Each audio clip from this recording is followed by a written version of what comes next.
Will do, David. Just I let me still know. kinda wanna buy I'll be the, waiting. I still want to kind of buy that gun knife. I think you should. This is the lowest. Well, I don't know. I don't know how CS prices work, but this is the lowest it's been in a long time.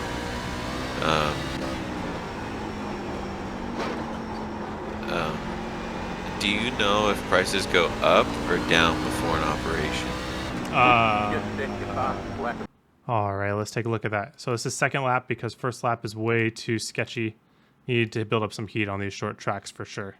So to start out, we're just gonna run about as high as you are comfortable, but you immediately want to turn down because you're not gonna be able to turn down with any sort of momentum much later in the corner than this. I said this in the other video, the B-Fix video, I think, but you don't want the revs to go below like 5-ish K. So I'm just kind of riding it at 5.5K and then just straightening out the wheel. But it doesn't really matter too much because look, we're already pretty much chipped out at the start finish line. So it's not going to matter a ton. So getting ready for turn one, we're going to go for a late apex here. I'm aiming my nose to go eventually to the bottom, but I don't want to get there immediately. I want to reach the bottom. So you see, I have two stages of turning. I have the first stage where I'm going from by the wall to about halfway down the track, and that's when I do a trail brake. And then I turn the wheel more as I get on the throttle because I'm trying to like throttle through this late apex. So you see, there's a little point here where it's kind of hard to see, but between here and here is like a straighter part of the curbing, and you really want to apex right at the end of that straighter part because you really want to straighten out the exit as much as possible.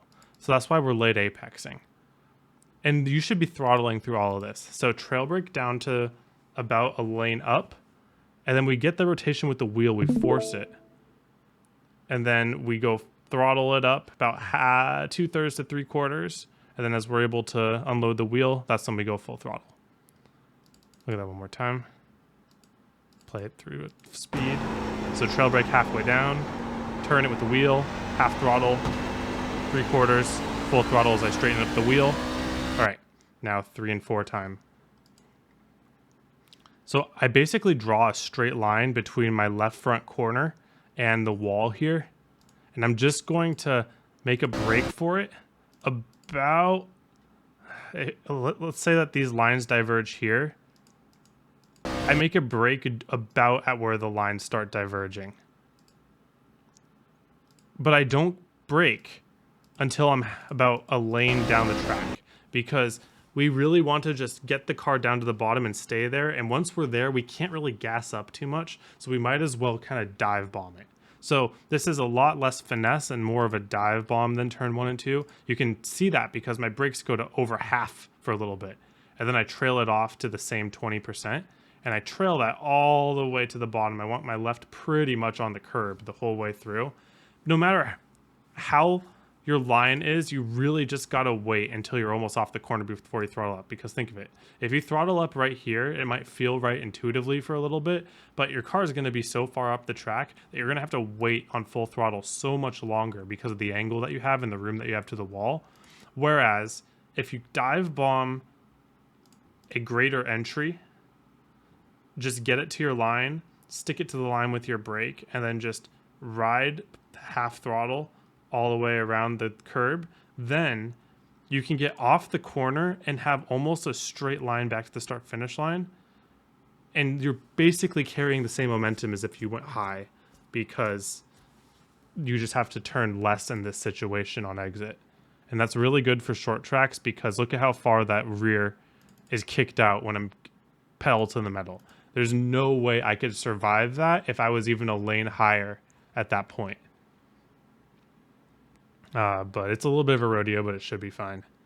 All right, now let's take a look at long run. All right, now let's talk about long run.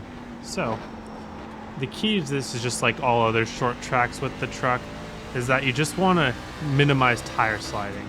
And so the same line that we did in qualifying is going to be really good for long run too, because we really want to straighten out this turn 2, and then we really want to get to the bottom of 3 and 4 I just kind of park it down here. There's no real reason to throttle up early.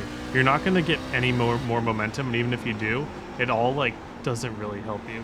So doing this late apex, anywhere between those two little kinks in the turtles, that's where you kind of want to apex. Whereas here, you want to be like as low as possible. It all comes together pretty well. You can even like go a little higher, get down late in the kink here, and you see how straight I can make that exit? That was unnecessary, but that's okay. And then getting down here, just getting all the way with your left side's almost in that dirt there. This line, I can't imagine there being a better line even with dynamic track.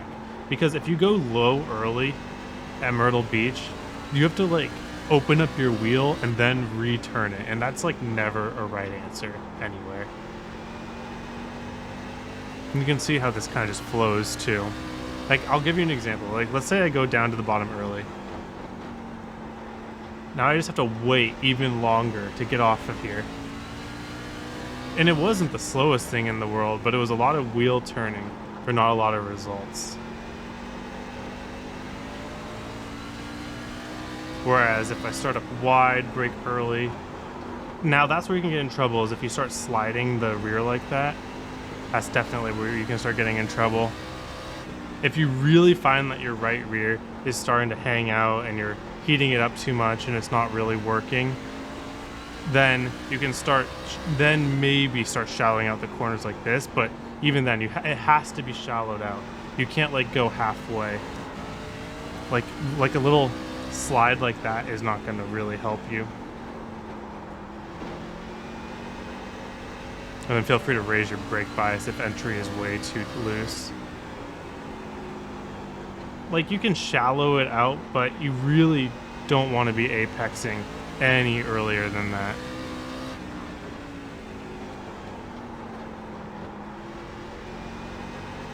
And then throttling too early in turn 4 is going to be a killer too. I'm going to try one more shallow here. Yeah, I don't know. I'm not feeling it.